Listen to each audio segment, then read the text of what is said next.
are tuned in to the SHOCKWAVES VideoCast, presented by Bob Nalbandian, host of the SHOCKWAVES / Hard Radio podcast on hardradio.com, and the SHOCKWAVES Skull Sessions podcast on roadrunnerrecords.com / Skull Sessions, and Sterling Entertainment.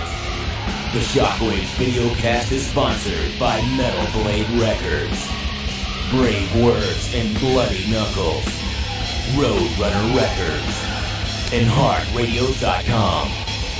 This episode features two legendary figures in heavy metal music, pioneering hard rock heavy metal journalist John Sutherland and groundbreaking journalist and metal label co-founder John Kornarens. John Kornarens and John Sutherland both worked at Metal Blade Records at different times. In fact, John Kornarens started Metal Blade Records with Brian Slagle with the first Metal Massacre record, and before that, he was a part of New Heavy Metal Review, the fanzine that we talked about. One of the first, I believe, the first fanzine here in the United States. I remember one time John says, "Are you that tall, skinny guy that runs around Cal State Northridge with no clothes on?" If you ask me. That's where I went to college, so I used to see him actually jogging. And I had read one of his reviews and record review about Bow Wow, the Japanese first kind of hard rock metal band. And that's kind of, where I thought this guy's cool because he knows something that's really good. Kyoji Yamamoto, the lead guitar player for Bow Wow, is like the Japanese version of Gary Moore. Oh, absolutely. Great player. And we're talking 1975. Yeah. So this was like this Silver Lightning era? Yeah, that was the second album. Signal Fire? Signal Fire. Yeah, that's the one. That's where I connected with Lars, because Lars freaked out when I met him about Signal Fire. But New Heavy Metal Review just came out of Brian wanting to do something related to the music industry, and he just kind of did what Kerrang was doing. He said, "Hey, I want to do a magazine. You want to write for it?" So I started writing for it with him. And you were also one of the very first to do stuff for the New Heavy Metal Review on Motley Crue. Yeah. Before Motley Crue, or probably about the same time the Leather records, the Too Fast for Love Leather version came out. Because Brian and I had kind of found out about them and saw them at, I think I saw their first or second show. Right. And I kind of thought they were cool. And then they were going to be on Metal Massacre, but then their management, Kaufman said no.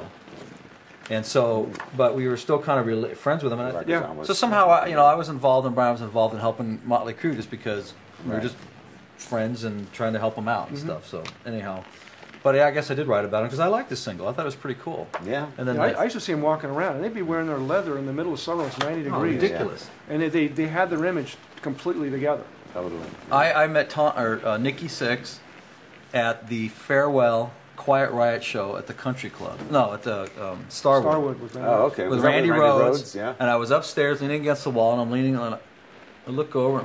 This guy's like taller than me, and his hair's spiked up. And he looks down and he's like, "What are you looking at?" And Valley Boy. And it was Nikki Sixx, and he was still in a band called London. Yeah.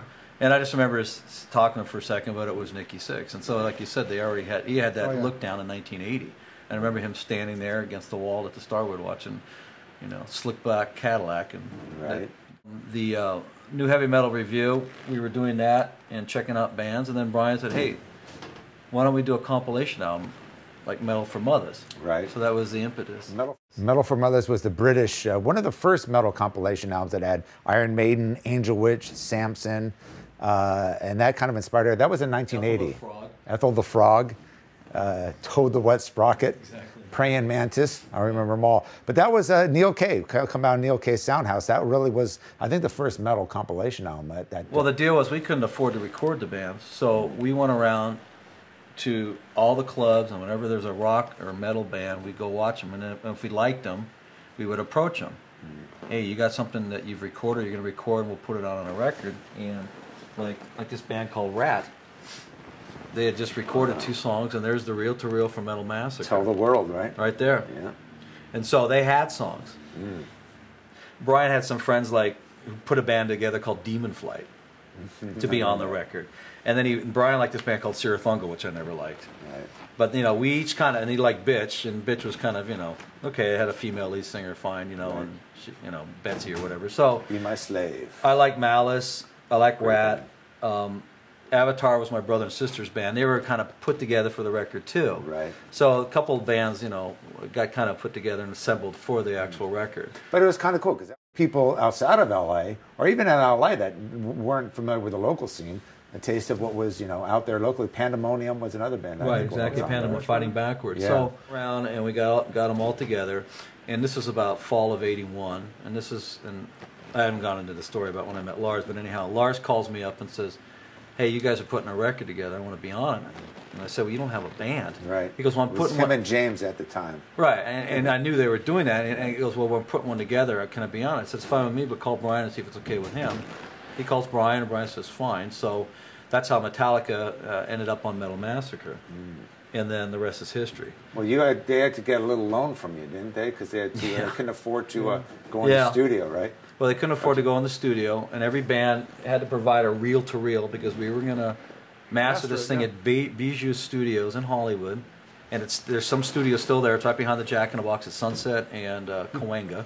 Right. Wow. Yeah. Studios still exist. There's some. Well, there's unmarked building. It still looks exactly the same. And whenever I drive by, I always look over and go, "That's where it all happened." And so we, I put $1,200 together. Brian put $1,200 together. That was for the mastering and the pressing and everything. Brian was in charge of all the typesetting and the cover. He had a friend do this. The credits got butchered a little bit because Brian was in charge of the credits. Metallica's spelling got butchered. Right. And Ron McGovney's name got butchered. But anyhow, the day of the actual mastering, it was like a weekday. It was 3 o'clock. We had to be there. That was the mastering session, and we get there about 2:45. Metallica was the only band that we didn't have any elements for, Right. because they were recording the song the day before, 2 On days a before. 4-track they did with Lloyd Grant on guitar. Yeah, with Lloyd Grant on lead guitar. At that point, Brian and Lars have been talking about coming up and making sure that you either have it on a reel-to-reel or have the money to transfer it over, and it was $50 to transfer it over. And I just remember Brian and I standing out in front about 2:45, and Lars comes running around the corner all frantic and panicking, and it's like, "Okay, where is it?" And he pulled out of his back pocket this cassette of Hit the Lights. And then Brian goes, "Okay," and Brian goes, "Where's the $50?" And Lars goes, "Well, I thought you were paying." And Brian goes, "No, you're supposed to pay." And Lars is like, "I don't have $50. I thought you were paying." They're like talking like this, and I'm over here. All of a sudden, Lars' head just kind of cranks over to me, and he goes, "You got $50?" And it's like, I don't know. And I get my wallet out, and I had $52 in my wallet. And that's a lot of money for 1982. Sure. For some guys working in a supermarket. Here's your $50. Hand him the $50. He hands it to Brian. And it's like, there it is, destiny. yeah. And that's how they got on Metal Massacre. And Metallica was very smart. Lars is a very smart guy when it came to promotion. And the very first thing that he did when they started playing out, The BAM ad. well, not the BAM ad, but just the ads in general, especially. Right. Well, actually, you're right. It is the BAM ad, but like this ad in here, right at the bottom, always. Lars would always put down appearing on the compilation album Metal Massacre, Metal Blade Records. Back in '82, that gave you a lot of validity if you were on vinyl. Absolutely. Nobody had records out then. Anybody Yeah. can have a song, and you can just download it on whatever. You would have demos there, but to have something on vinyl, even if it was a compilation, that was a big deal. For that kind of stuff. Yeah. Sure. But that would put you, Lars would call up, and that would put you on the radar for whoever's booking a club. Hey, we're on a record. Right. Right. Really? Oh, really? And they can, and that would get them booking dates, and that's really important to the beginning of Metallica, getting those Absolutely. booking dates. That's I mean, their third show was opening up for Saxon, and that's how I met Lars because you of, go. well, that's another story, but the fact that they're on their third gig ever, they're opening up for Saxon at the Whiskey, that's pretty damn important. Oh, yeah. And I know Lars used the whole Metal Massacre appearing on an album thing. But you met Lars before that, right? Outside met him, the yeah. MSG show, wasn't it? December 22nd, 1980. I looked it up for you online, and the internet is pretty amazing. And this, I missed that show at the Country Club too. this is where I bought the T-shirt right here. Yeah. This is from 1980 Armed and Ready tour. There you go. And Where was the show? Was it the Country Club? Country Club. And after the show, I was out in the back in the parking lot. There was about 100 people standing around. I'm wringing my ears out. And I'm standing there with my sister, and I look down about 40 yards, and I see this little guy with long hair, and he's got a Saxon shirt. I don't know if it's Saxon. In 1980. Yeah. And nobody knows who Saxon is except for me.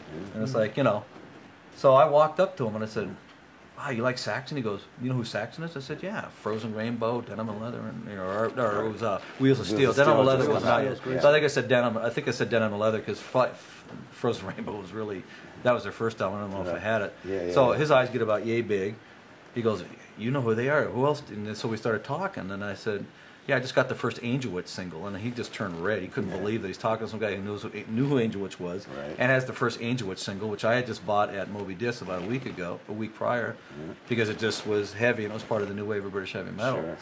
And then when he found out I knew who Bow Wow was, thanks to him, that was it.